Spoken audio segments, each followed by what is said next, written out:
4、3、2、1、スタートです。 And we start. Alright, so the introduction is gonna be pretty standard and kinda slow. Really fast if you compare it to Aegis, really.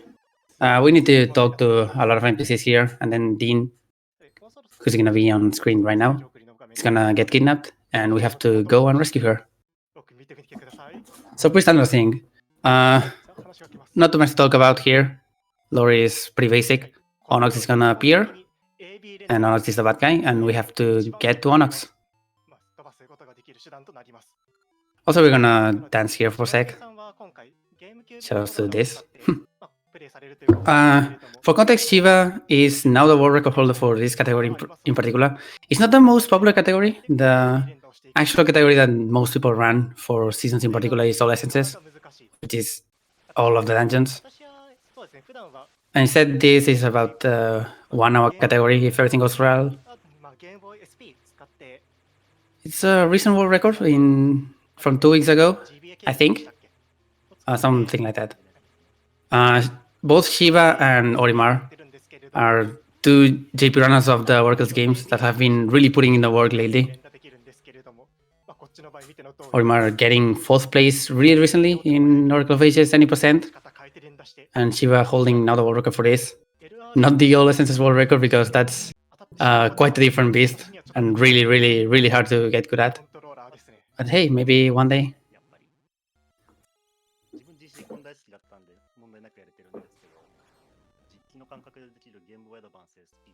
Anyway, Dean is now sealed inside this rupee, and that's gonna make the world go haywire, because Dean is the Oracle of Seasons, and that makes the seasons on the world go crazy, and the Talonfall of Seasons, pictured here, sink into the ground, and make everything lose control. That's basically the lore here. Certain areas in the game are now locked in a different season, rather than the entire thing being the same season, which would be spring. And that's gonna make some things impossible to traverse, like, for example, in winter here, lakes are frozen, snow piles up, stuff like that. It's a pretty important mechanic to keep in mind, and we're gonna see it later on. Right. First task here, after Link actually wakes up, we can't really do anything, because we don't have any weapons, any sword, or anything. So we're gonna get the sword at Hero's Cave. It's a really small dungeon, and we're gonna see the first instance of save warp. They are really important in this game. They save a lot of time. Save warping is gonna take you to the last entrance you actually got. In the world, it works weirdly. Some caves work, some houses don't. It's kind of weird, but in a dungeon, it puts you at the start of the dungeon or in a cave. So here, after getting the key, it's gonna just save warp.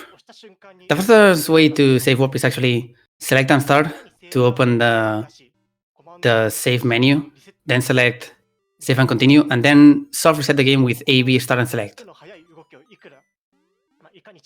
It's an input that can go badly sometimes. You can go too fast. I trust that this is not gonna happen in a marathon. Anyway, we have the sword. Automatically equipped to B, because we have the slot completely free. And it should stay there, because sword and B is the actual truth. Here's a small thing with RNG that maybe... No, we're fine. The only real place that has random seasons whenever you enter is this place, Holodom Town, or whatever it's called, I don't know. If we get winter, there's a big block of snow here blocking the path and you have to go around. It's a small time loss, but it's fine. With the sword we can open the way to the Mako tree, wake him up, and then start mashing. As you can probably see, we're playing in Japanese. I guess it's normal because in RTA In Japan, Japanese, yeah. But it's actually really fast for this game.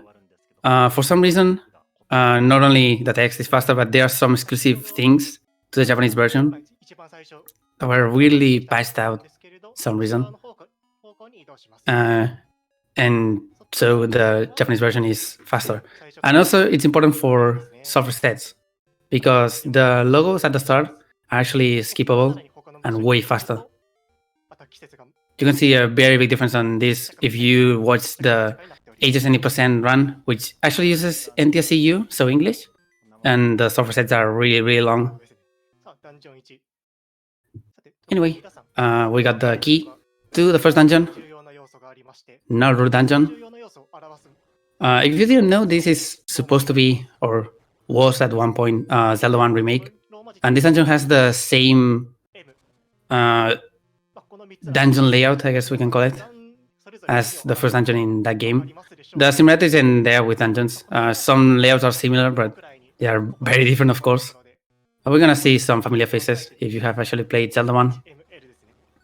This is a fairly normal dungeon, but Shiva's gonna take the time to kill a lot of enemies for a small thing later.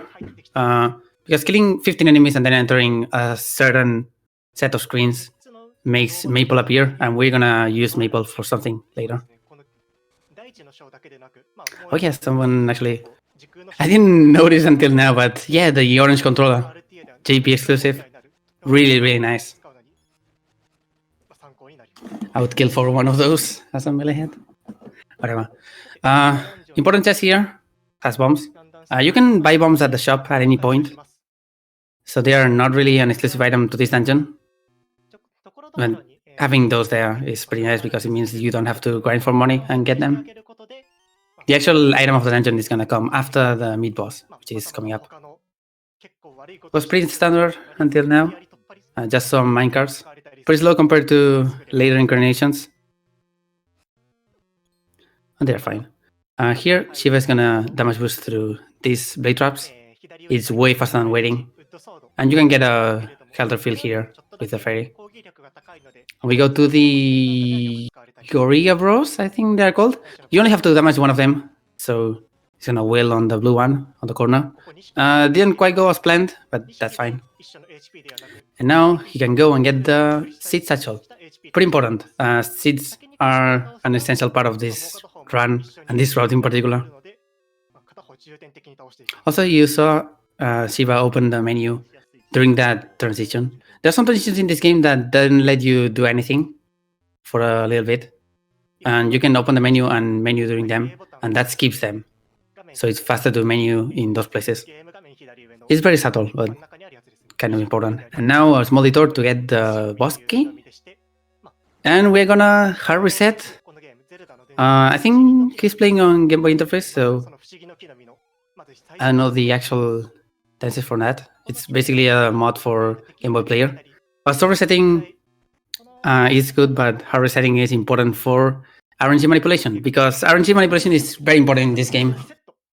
And very easy to actually manipulate, of course. So, only certain things in the game actually roll RNG. One of them is sword slashes that have a random noise between high, low, and mid. Enemy movements, also pretty important to know that when an enemy changes direction or does something like that, the RNG advances, and changing screens advances to 156. So knowing this, when you do nothing, the RNG doesn't actually advance, which means that as long as you are moving correctly and making the RNG advance at certain rates, you're always going to get the same pattern. And for this reason, he reset this to make Aquamentus have a perfect pattern, and for something else after Aquamentus. Alright, that should be fine. Pretty good. Get the hard container, and that's essence number 1. There are 8 essences in the game. We are supposed to get every single one of them. Maybe not, and I'm not gonna spoil anything.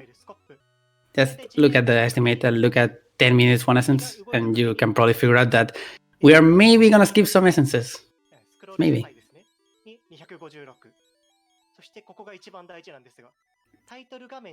Right, and now the RNG manip is still going. We're gonna go right here and make Maple appear, and manip Maple for something really important, especially in this any percent run. If we're talking about about adolescences. Those will also be important, but it's just super important that he gets this here. And he got a potion first, safety, basically a fairy. If you play all the Zelda games, it doesn't really work this way in the Oracle's games. It's just one revive, and pretty hard to obtain as well.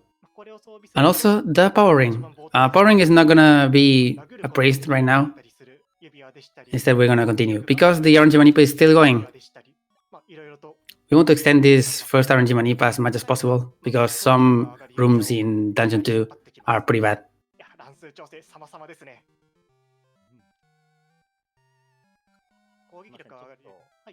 Here's Rosa. Rosa's gonna guide us to the first portal to Subversion, and she also has some different patterns. With this money, we can get the perfect ones. Also, Shiva has 10 rupees now. You can kind of try to get some rupees here with the same money, but you only need 10 rupees in the entire run, so that's fine. And yeah, underappreciated thing that Aston's Light is talking about in chat.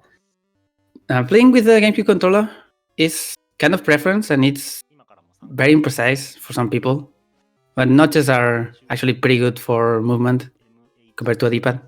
I prefer the D-pad personally, but I've played with a GameCube controller, and some actions are actually better in a GameCube controller. Also nice stealth section.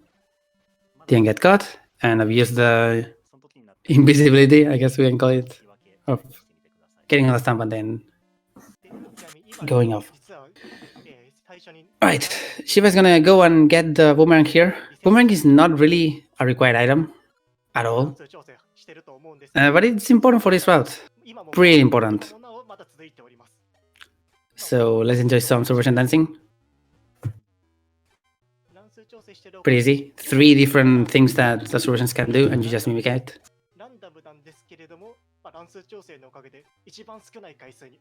Pim, pim. He gets faster at mostly random intervals. I'm not sure if there's an actual pattern. But yeah, it is important to do. The game actually kind of intends you to do this, to get the boomerang, but you don't really need it. It's important for this route in particular, as I said. And yeah, getting the boomerang, auto-equipping it because no bombs equipped. Or anything equipped, really. And we can go to the Temple of Seasons to get the first season. The boomerang is supposed to be used for that. You can use a bomb instead. You can use any projectile really, but at this point your only options are those 2. So in a no-licenses run, you would actually skip the boomerang here. You get an upgraded boomerang later, the magic boomerang, but you don't really need the first boomerang to get the magic boomerang, which is normal in Zelda games, really. Again, we're also gonna get the unique item of this game. So, one of the unique items, but the actual, let's say the equivalent to the Ocarina of Time of this game, which is the Rod of Seasons. It's a sword of swords, except it doesn't really deal damage, except to undead enemies like Stalfos. Most importantly, it's gonna be used for season changing.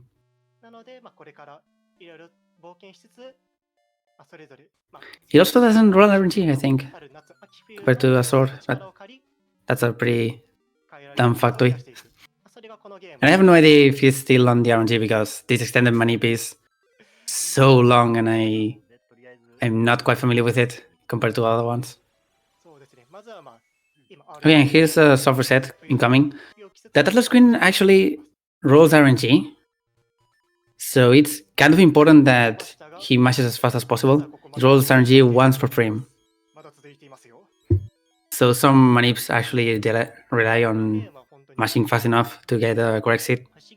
Or you can actually just let the start screen play a little bit and advance the RNG and save some source lashes. And since we have some time until we get to Dungeon 2 with the Power of Winter that we have acquired, in case anyone is wondering, we can RNG manip. So does that mean that we can just play the same thing every single time in the game and not having to worry about any random patterns or anything? Not quite. There are two main obstacles to that. The first one is obviously that you have to be frame perfect with a lot of movements for that to be good. And the second one is that in case you try a lot of seeds, just trying to find one that works and is good for movement, most of the time it's not going to work out.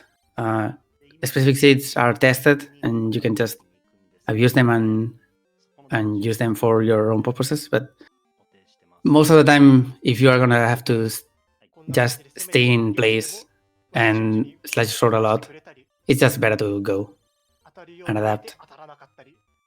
Also, there's kisses. Kisses are the bane of any RNG manip because they change RNG every single frame they are on screen.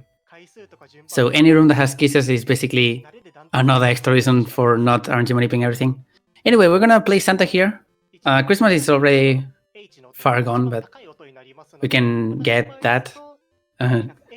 Go down the chimney and get the shovel because the girl thinks that we are Santa. And that opens the way to Dungeon 2. It's basically a circle around this area because you can't get past these snow piles.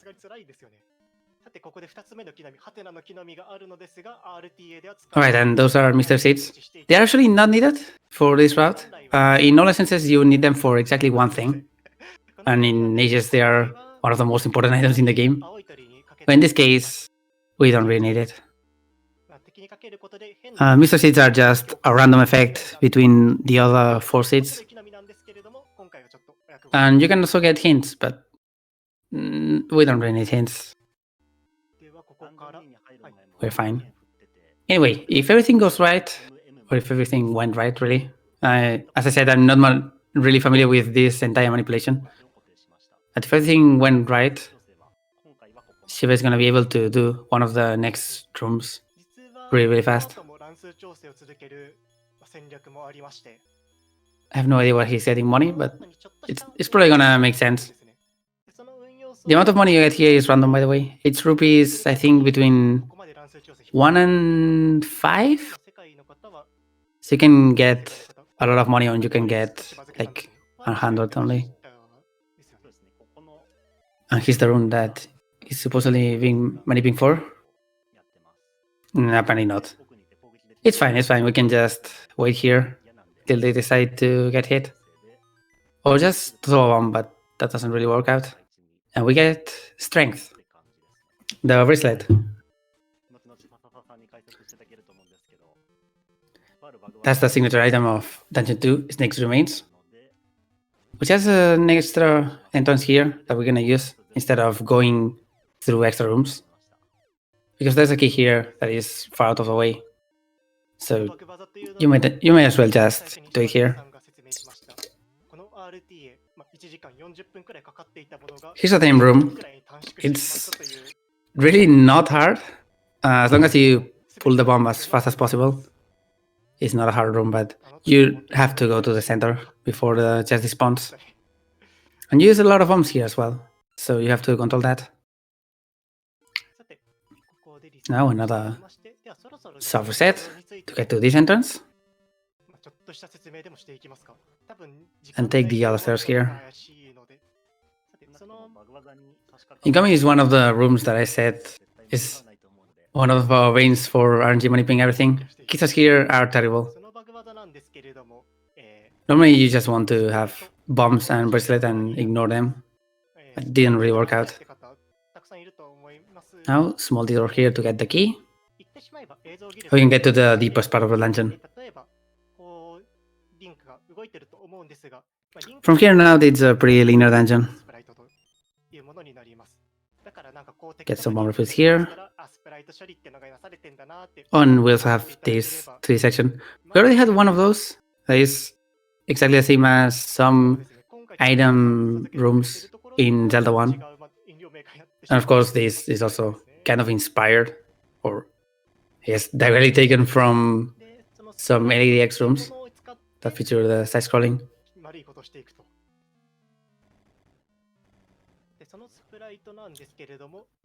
And talk about LADX. not all bosses from this game are from Zelda 1. We also have LADX bosses. At least semblance of them. This is Facade. Kind of. So Facade's hitbox in the JP version is there before you spawn it, so you can just throw some bombs and kill it. One of the big advantages of this version on text. In any other version, you have to actually spawn it. And it's kind of annoying because it's an RNG boss and you can run out of bombs if you are not careful enough. So yeah, good job.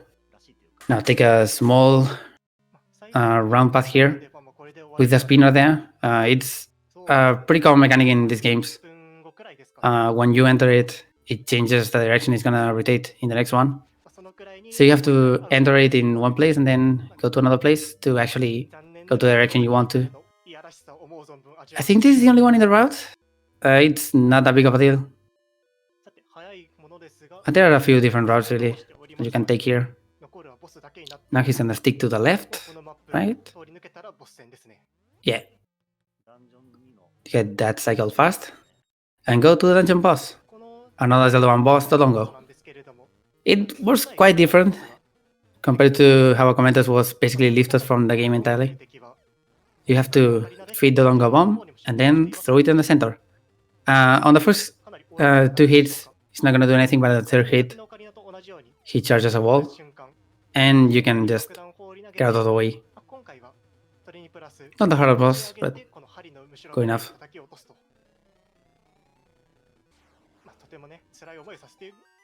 And get hard container as well.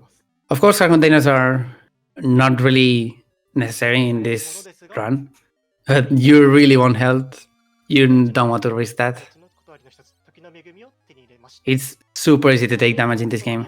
You have barely any iframes, so you really don't want to risk that.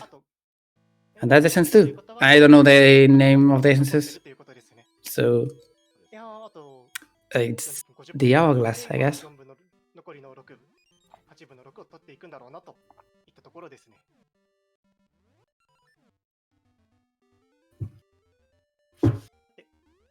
Now, important, we have to change this to winter again. We have no way to actually swim yet or jump over pits, so you have to do this to actually get back to the thing. Yeah, it's the Phantom Hourglass. Let's go with that.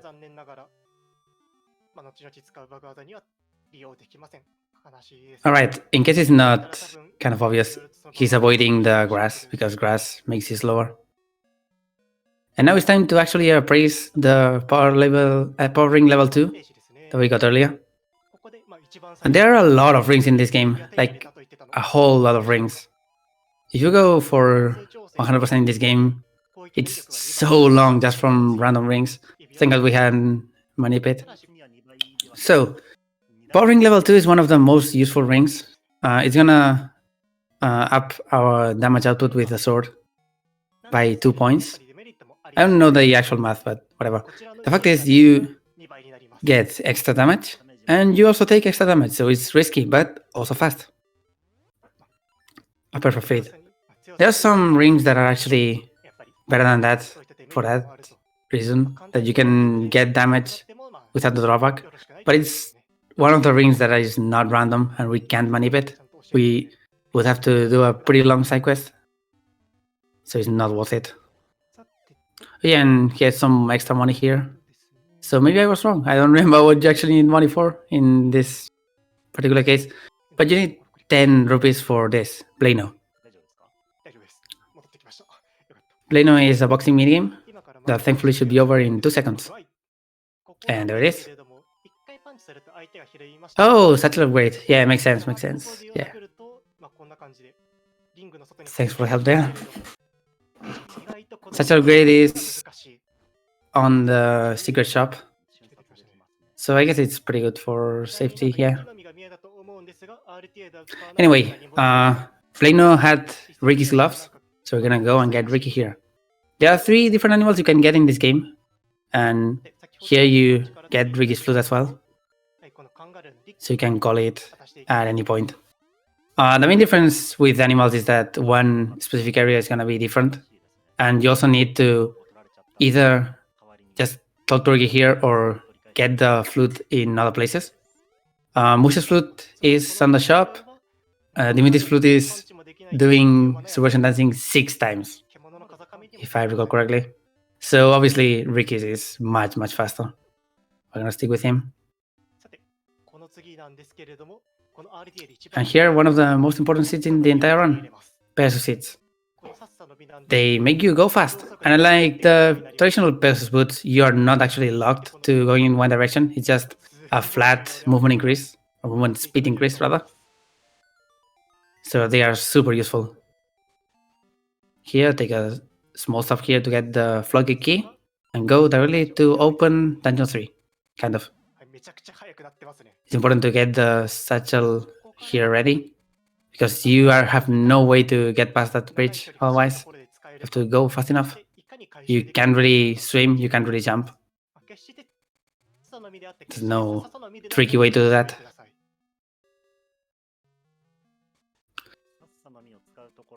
Of course, the Pegasus seats are really limited, and refills are scarce, especially in this route.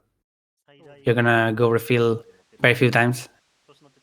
Well, the satchel upgrade actually refills your entire satchel with 50, so I guess that's a lie.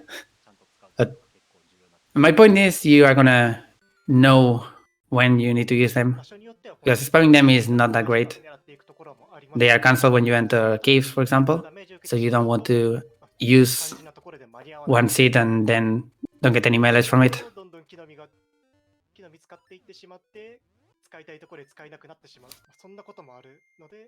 Okay, in order to actually get to Dungeon 3, we need the season to be summer.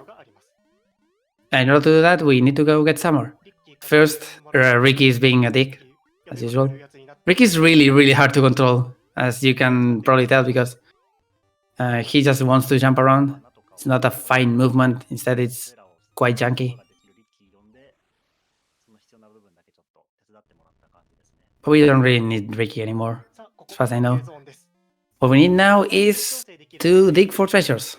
We need a star ore that can be in 4 different spots in the beach here. They're going to be checked clockwise. And third try is good enough. It doesn't really lose that much time. Basically determines if you are going to use a seat to get to the shop and exchange it. So the star ore has just one use to get this bow. And this bow is the perfect present for a date, Rosa. We're gonna have a romantic date of going to some mysterious ruins and grabbing a new power. Just super romantic.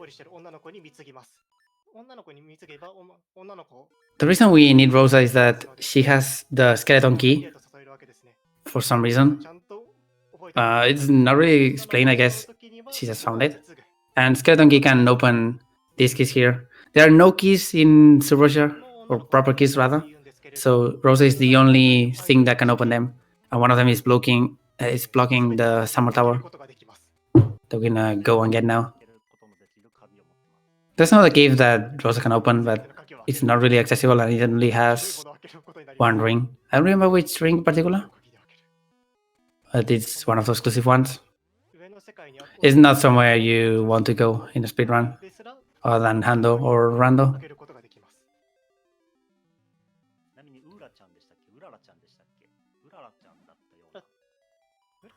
And yeah, there's technically a trade quest in this game. That wasn't quite it. It's not required. You only get the... Well, in this game you don't really get anything. You get a hint on how to get the second sword. If you know the hint, you can just get it right away. We're not going to get the second sword, fortunately, in this particular run. In all essences, it's pretty good because you can just get it on the way. Although I think it's slow overall if you are fast enough with normal sword and power ring level 2. But yeah, it's way too far out of the way of what we're going to do in this run. And of course, there's a third sword as well, the Master Sword. But that's impossible to get without playing both games 2 times. Anyway, hope you enjoyed that date. we're gonna say goodbye to Rosa and go back to Holodrum to go into Dungeon 3. Dungeon 3 sucks, by the way. I hate Dungeon 3. So hopefully nothing will happen. ここでも一つ重要なアイテムを手に入れることができます。この不思議な木の実ですと、リンクが好き勝手ジャンプすることができないんです。In summer, bits of water will actually dry up, which is not applicable to the run really. But most importantly, vines will grow, and that lets you climb up the vines and enter some places like this Dungeon 3, Poison Moth's Lair. First thing, there are beetles here that you're supposed to have a shield for. You can actually just spam the shovel and they turn over and you can just kill them. It's not really known unless you watch a speedrun or speedrun the game yourself, but it's really useful knowledge. And coming up is probably the worst place in the entire run, especially with this particular route, which is hands. All masters appear ahead of you in some sort of way. So Shiba is gonna move in a very specific way in order to make them appear out of the way. And if you have a good rhythm with that, you can do this without even worrying about killing them. But it didn't really happen, unfortunately.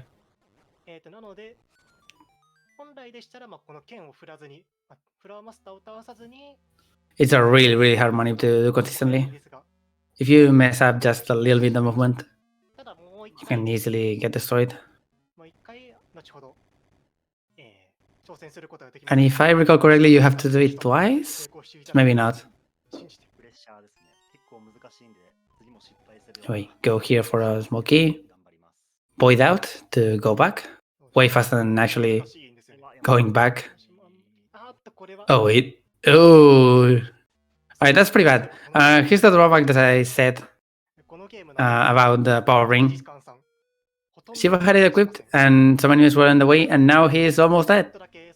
The extra damage that you take from the ring cannot be underestimated. It's really, really risky, so you want to unequip it most of the time.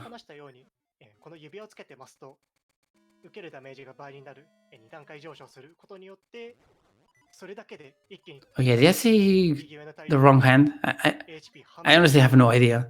I always mess up with that. If it's not super obvious for Master and World Master, I never really get them right. Alright, and now half a heart is quite scary. Get the clones safely and get the Rock's Feather.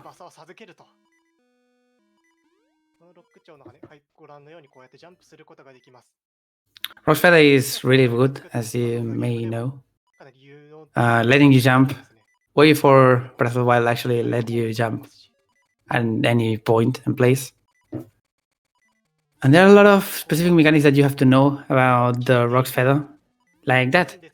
There's a specific thing about jumping in this game.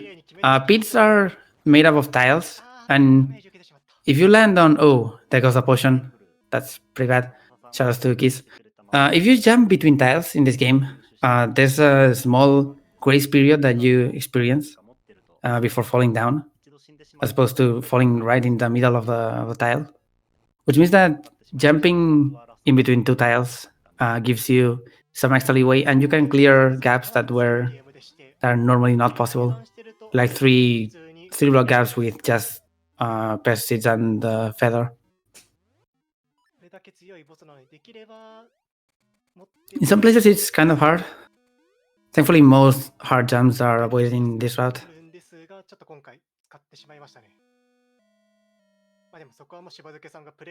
Right, and we are on the way to Omwai. But first we have to do hands again. So let's see if second time is the charm. Gets the hand up there. Oh, gets an extra seed. That's pretty lucky. And no, unfortunately, hands decided to suck today. Pretty normal, honestly. This room is so bad. Dungeon 3 is a big time loss even in all essences. It's quite hard to do consistently. It's pretty easy to lose a lot of time if you just mess up one thing. And now it's time for Omoi. Omoi is the mid-boss here. It's 3 octopuses here. Octopi, I guess. Squid? Kid? I don't know. With power ring level 2, you can kill them in 2 hits, which is pretty nice.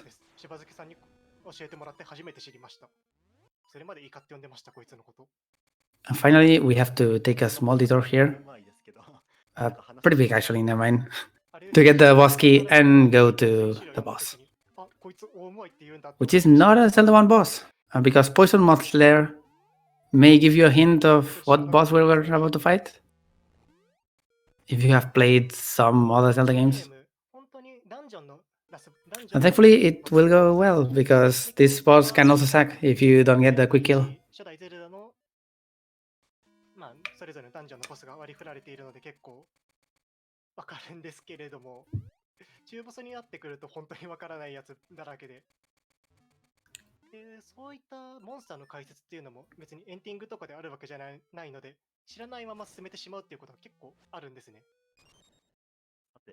Right, get the heart just in case. And here's Mothra. Spunk on the start, and now she's gonna start running around the arena or flying around the arena, but that was a pretty good kill. Nice, nice, nice. Falling down here resets the health bar. I guess there's no bar, but the health of the boss, so you don't want to do that. And that's Essence 3. Smiling Sun, I guess. It's like a Cyclops? I don't know. Okay, that's 3 essences. That's a lot of game already done. We're really approaching the estimate now. How many dungeons are we gonna enter after this? Who knows? Right. Important to know that seeds respawn when you soft reset or when you kill enough enemies, which means that now they're back here and we can get our fill. And we're gonna go straight to Sunken City.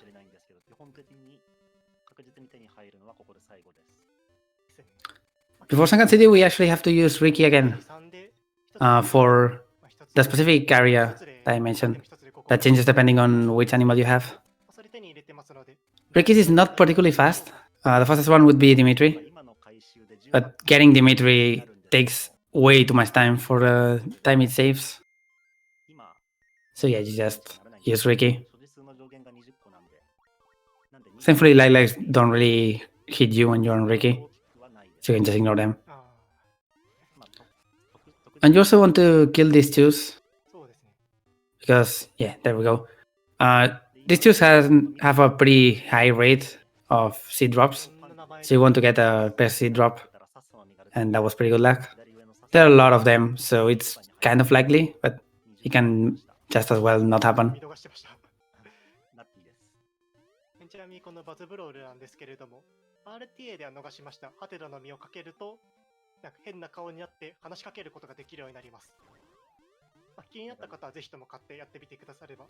Right, and we can ditch them now after this screen and start running. I mentioned Dimitri, and we are gonna see Dimitri now, because Dimitri has just one real use other than swimming, which we can do later, and that's going up waterfalls. And that's required here for one item in particular that we need to advance. But first we need Gale Seeds. Pretty useful. They warp you around the map to other seed trees, and they're going to be an essential tool for this route in particular. We'll see why later. Here's Dimitri. In order to release Dimitri, you have to give all of your bombs to these set of kids, and they just go and use the bombs somewhere. I don't know. It's not really specified, but you shouldn't really give bombs to kids.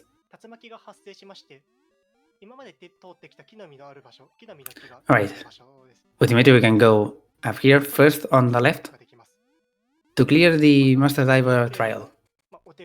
It's a pretty broken trial. You're supposed to hit all of them at the same time with a spin, but you can just hold your sword after the first one and hit the other 3 and get the Master's Plaque, which is proof that you got that, and you can go to the Master Diver, which is right here, and get the Zoro Flippers. And now the meter is kind of obsolete, except we need to get out of this here, so do that. DVD also streams faster than Link naturally, so you kind of want to use him until here, pretty much. Now with those flippers, we can go here to the secret passage and go up the mountain to Kako Mountain. Is our next destination. It hosts Dungeon 4 and also hosts the 3rd animal, Mush. Mush is gonna be useful for nothing, unfortunately, in this run. We're not gonna see him, I think, at all, because Mush lets you get the dungeon key, and we are not gonna need it. But first, we have one of everyone's favorite sections in the game, which is this. Hide and seek. Pretty cool. Many quotation marks on cool. Quote unquote cool or a skull apart. These 2 guys are gonna steal your feather and give you a rock instead. And now you have to avoid getting seen by them and just do that for a while, because you really need the feather. The feather is super important. I think it's important to note that one of the most recent discoveries in this game is that you can actually skip this section. Thanks to randomizer, we knew that you can actually skip it, because the hitbox for it, or the trigger rather, is missing from the outer parts of the screen, I guess. Yeah, outer parts of the screen. So technically, if you could jump all the way there, which you can't really do in any normal route, you can skip it. But thankfully, there's a specific way to open the shortcut that you get after this. You can really open it without the feather, using a pretty complicated RNG manip and some damage boosting. It's kind of hard, and most importantly, it requires the key item for Dungeon 5, which is the Magnet Glove. So it's a pretty huge detour. It definitely way slower than actually doing this in this route. But for all senses, it's a pretty cool trick. Anyway, the feather is there, so we get it. And now we can continue. Fun fact, the rock that you can get here in exchange for the feather is actually the best weapon in the game, but there's not really anything that you can hit it with, or hit with it, rather. Oh, Shiva almost forgetting that he needs to go and get spring here. Is the reason why we came here. Spring tower is here. Spring makes flowers bloom. Most importantly, flowers are known as, I think, bloom zooms, something like that, which shoot you upwards and let you get past some cliffs. So that's pretty important to continue. Blast blooms there. I was thinking on Wind Waker terms for some reason. With Zoom Doom. And here's a pretty tight jump. Hopefully he gets it. Oops. It's pretty much pixel perfect, and you really don't want to wait for it. So yeah, you either get it or you don't. And now Shiva is gonna get the blue card, I think. Yeah. Blue card is here. It's 5 ores, or whatever they call it, I never remember. Which is the currency in Subursha. And now Shiva is gonna go and get the thing, maybe? Oh, he's gonna take this portal, yeah. This is a pretty unusual route to take, so you never actually remember it in an actual speedrun. It's this portal. This portal leads you to a place in Horon Village that you're supposed to hit with the magic boomerang after Dungeon 6.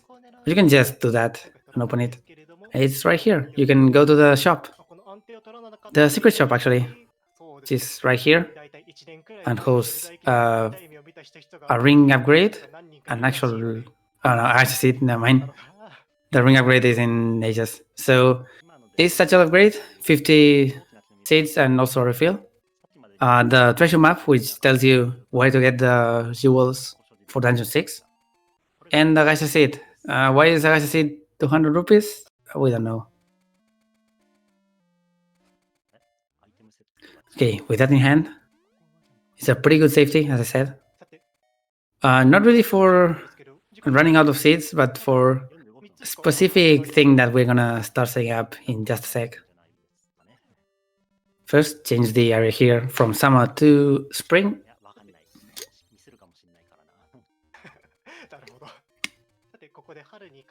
And go up. Normally, you would need to go and get bananas to get mush and get the key. But in this case, Shiva is just gonna go up here. Because thankfully, we don't really need to enter Dungeon 4. Instead, change back to winter.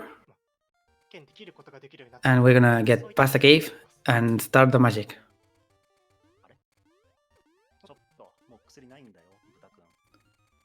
Come on, Moblins, come on. Shiva doesn't have the potion anymore, so it's pretty yabai, as they would say. Right. Now, it's time to start the magic. So, we're gonna meet our partner in crime here.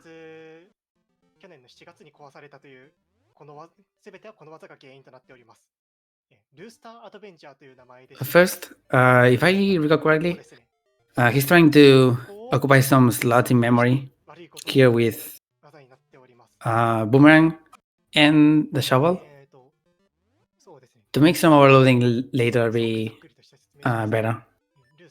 If that makes any sense. It's hard to explain in this particular case. What you need to know is that this game is in a Game Boy Color, of course, so the memory is actually pretty small, but there are really no rooms in the game that may have a problem with that, except for one. Alright, so here's the Kuko.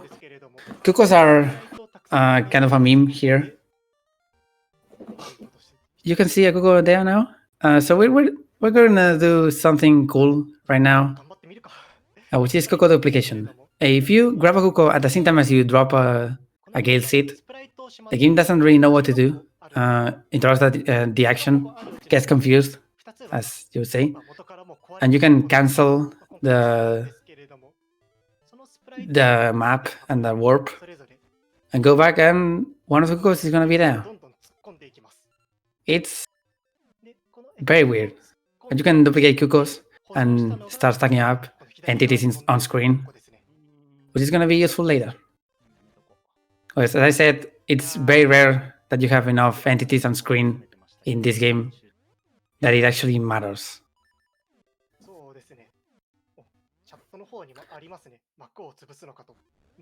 Whenever Shiva goes to the right, you will see that there are two Kukos stacked one on top of another.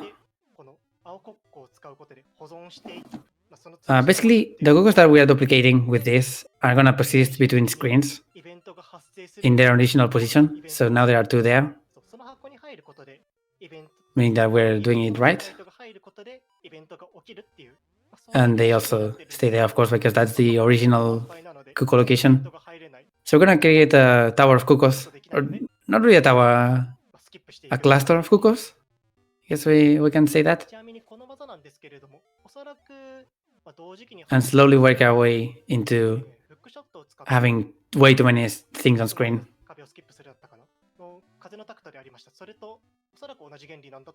Yeah, that's pretty good. So now we're gonna grab the Kuko normally and fall down.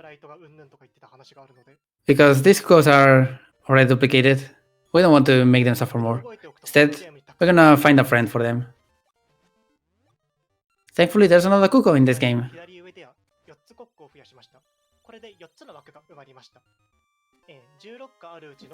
Change to spring here. Get this for safety, I guess. It's a health field. Why not? で残り14個のうちの We're gonna meet Kuko number 2. コップで枠を Also Mush. Hi Mush. であと10個枠を潰す必要があるわけですね。でそこからは There we go. He was trying to get some bombs there. やっていきます。 The drop rate for bombs is pretty ス good. プライトの保存の仕方なんです Oh wait, he's not 途中 waiting for bombs. I have no idea what he's. Oh right, more sprite overload with this と思うんですけれども to actually duplicate the Kukos. Never mind. You need bombs for it. 切れてこう I'm bad remembering that. おっとスコップが出なかった。スコップで掘り返したときに So yeah, that's another Kuko there that we can also duplicate. 3 times, I think. 壁にぶつかって So exactly the same as the other ones. あのエフェクト And we're gonna have 6 entities on screen, あれらのスプライトです which is really close to entities, sprites, whatever. 邪魔なスプライ Do you get what I mean? It's really close to the limit, and that's 8, if I recall ト correctly. If we have 8 things on screen, を掴むと nothing else can load, 漢字に保存されて and that's gonna be really important later. 壁をスキップすることができるようになります。そうですね、手元見てるとすごい瞬時に切り替えてるのわかるんじゃないでしょうか。 Alright, there we go. First Kuko of the second batch here. 正確にはこのピューの実という木の実の効力の発動する1フレーム Successfully 噛むとですかね。 duplicated. 1フレーム前に掴むと本来は At least I think so. コッコ掴んだら上の方にパタパタ飛んでってしまうんですけ Yeah, there it is. As you can see, there's now a Kuko on the lower corner. というかまあギミックが起こるんですけれども、1フレーム We can continue doing this 9の実を使うことによって until we're done duplicating this Kuko. それの時間 Yeah, this is a pretty tight thing. この技はそれを12回 Any trick in this game is hard if it's frame perfect for the simple reason that this runs at 60 and post buffering is kind of bad. Sometimes the delay is そう random, ですね。それで and so you have to be very reactionary instead of having a rhythm with the buffers. 通すとき、記録狙いじゃないときは増やす。 Thankfully, there aren't many super hard tricks in this game other than this. It requires so many post buffering, so much post buffering, and so much precision. There's a few in all essences, but they're not that bad. 一部を除いてありません。 Of course, there's the ones in Aegis, いや、あります。一応、まあ、一部を除いて一応あるんですけど、 which are also really bad. Alright, last duplication, if I セレクトとかをして、 if I counted correctly. かけた後に、 After this, we'll have the army of Kukos ready to storm the endgame. 普通の画面に戻ってくる。そのあたりでもう一回スタートやセレクトをしてポーズをかけてということを繰り返していって、 Oh, never mind, one more. 1フレームずつ刻んでいきます。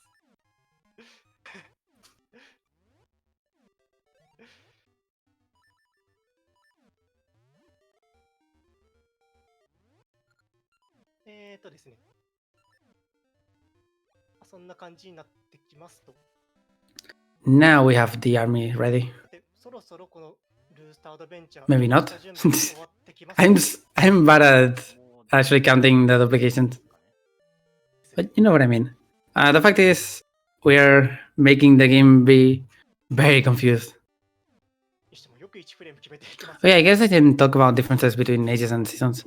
Traditionally, 調子いいですね Aegis is the more broken 最 game, 後の1回で even with 今 what we're experiencing right now. 37個ということ But also 一回 the slower game, because there's a lot of requirements that stack up これ一回 for the actual big things that you can do in that game. 信じらんないですね。よくできますね。 And up until recently, well, recently, it's quite old now, but this route in particular, until it was found, 80% was necessarily faster in Aegis, but not by much. But now it's a completely different story. So yeah, the army is ready. We can take this detour here スプライトの箱ですね。 to go to みたいな感じで説明しました。 Onyx store, basically. あれが消えてると、とりあえずここまでは成功してるっていう目印になるの Oh yeah, you can also use the Kukos as normally. So that's pretty cool. 2% においては彼の存 Don't question it. It works. 逆に Here's a 3-tile jump. もう一回 As I said, these are possible if you do them between や tiles. り直しになります。 But it's kind of tight, so she was gonna make sure that it happens. There we go. ですね It's not that hard to just YOLO it and go for it, but falling down knowing that he doesn't have the potion now can be hard. Get a few refills here.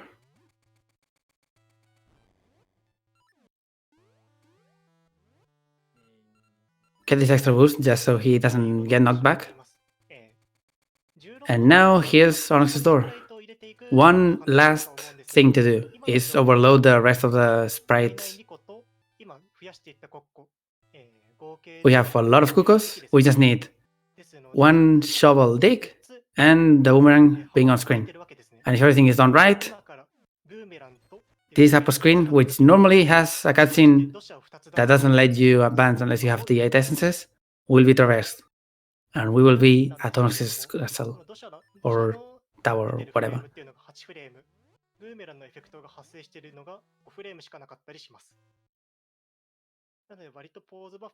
Just be careful. And that should be it. Go up.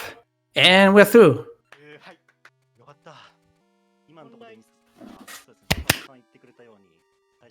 Hachi. Here's Onyx. This place is kind of hard with only 6 hearts. So we're gonna get a hard reset here and an RNG manip that I'm not too familiar with. I'm just gonna make this consistent enough. There are 3 rooms here that we have to traverse. The first one has... Wait, is wish ropes first? Yeah. The first one has wish ropes, which are kind of annoying. 1 green, 2 red, and 2 blue. Then we have some floor masters. Oh, didn't quite work out on the manip. Floor masters and dark nuts, which are scary, deal a lot of damage and can just send you back. And then we have facade, this time visible. He made sure to add some bombs, so facade is not going to be a problem, thankfully. We're using that... Oh, nice. Using that power ring level 2, these ones go by super fast. But it doesn't really work with facade. So facade has 3 attacks. Fireballs is the best one, you can get 3 bombs in. And that's perfect RNG, pretty much. Get the fairy just in case. And now it's time for Onyx. Onyx with the power ring level 2 is actually really scary. We're gonna damage boost through a lot of things. The main thing you have to know is that Onyx doesn't really get damage unless you spin attack. So we're gonna need to use that.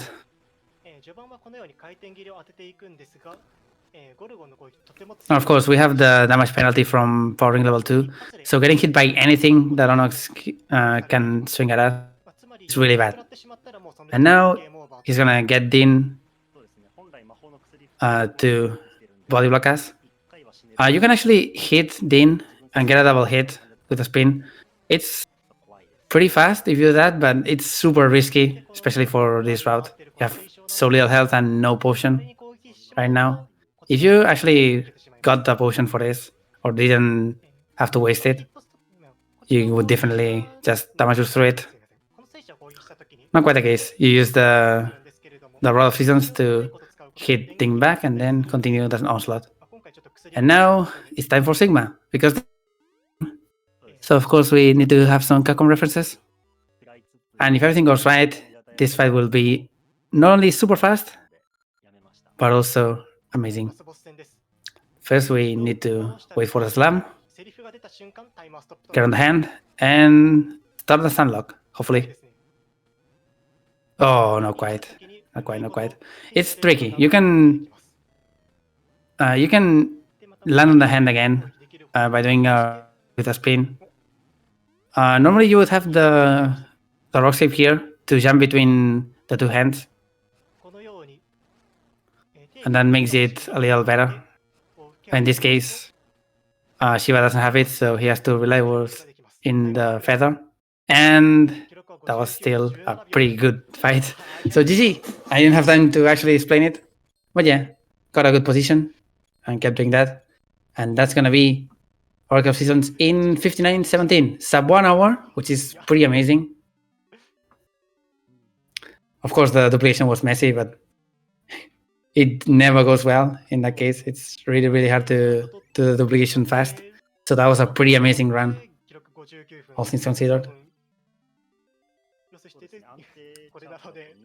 With 3 essences and only level 1 equipment and no safeties left, we have saved Holodrum.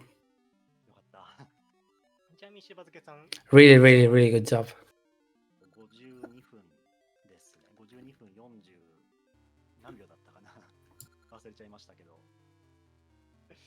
Let me just check a sec, because I'm bad at remembering world records. Shiba world record I think is a 54, and sub-hour runs are really, really rare. As I said, this particular category is not that popular compared to all essences, so not many people run it. And thankfully, he could prepare it and do it on the premise of world record, of being the best runner at this category, to showcase it finally at a good marathon, or a big marathon rather, because it's a weird way to put it. RTA in Japan is huge. That's what I meant. そうですね。大晦日12月31日の0時前後あたり、そのあたりで名古屋 RTA の方にてオンラインで Right. Confirmation, please. SRC, please load. 52 actually. 54 is Nitros's previous world record, as well as Dran's first run with the thing. So yeah, very much underestimate. Showing really, really good level of play. Some scary sections and hands were bad, of course, because they always are. But generally, the entire trick, the setup for entering Onus's tower, and just used it, was really, really good. So great job. Shiba really, really crushed it. It was a nice showing. All while having the amazing orange GameCube controller.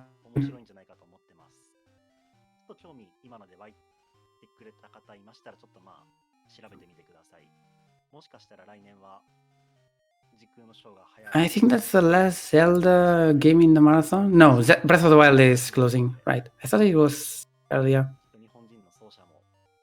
But yeah, this is the last 2D Zelda for sure. I think the only one really. This marathon is still ways away from ending, of course. It runs until the 31st. 31st here, right? No, it's also the 31st on Japan. Basically ends at noon, kind of. I think. No. I'm wrong. Time zones are really hard. 4 a.m. EST is 6 p.m. Japan Standard Time, I think. Yeah. So still quite a way to go. Oh, and they are. So if anyone has the link to the Oracle's speedrunning Discord, you can drop it here. I can also go look for it, I guess.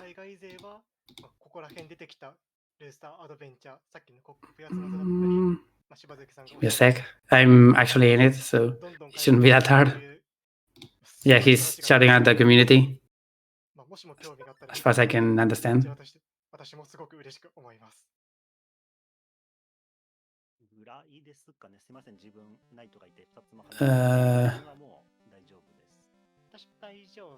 I don't have invite link ready. Oops. Let me just create one. Sure. It's not that big of a deal.